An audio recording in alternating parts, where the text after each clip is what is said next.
Llama a Pelayo, dice. No tengo el número. Mira, ahí salió. Mira. ¿Lo ves? Sí, lo vemos, tranquilo. Tranquilo. Campanero.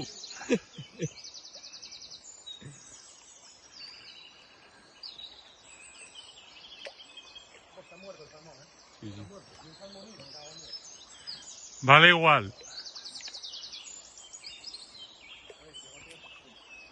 Igual que en un tramo.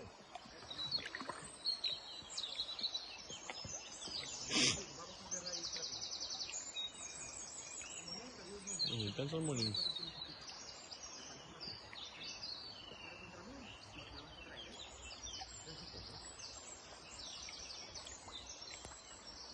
Así, pequeño. A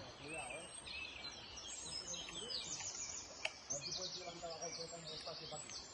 Para recoger un poco más de nivel. Sí, vas a tener que bajar un poco cobra y se la vas trayendo para acá. Incluso con el sitio más atrás, ¿eh? Si no, tienes que ir un poquito atrás.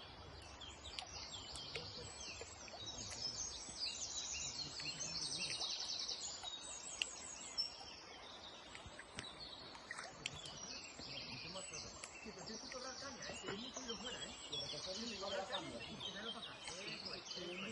Cambia la caña para acá. Ahí está, esquí acuático. Está muerto, tío. Baja un poco la caña, baja, y ahora tráelo para acá. Ahora tráelo.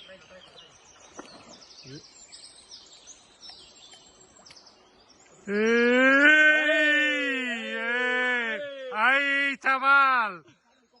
¡Enhorabuena! Mira, está todo nervioso. Tranquilo, a ver si vas a caer.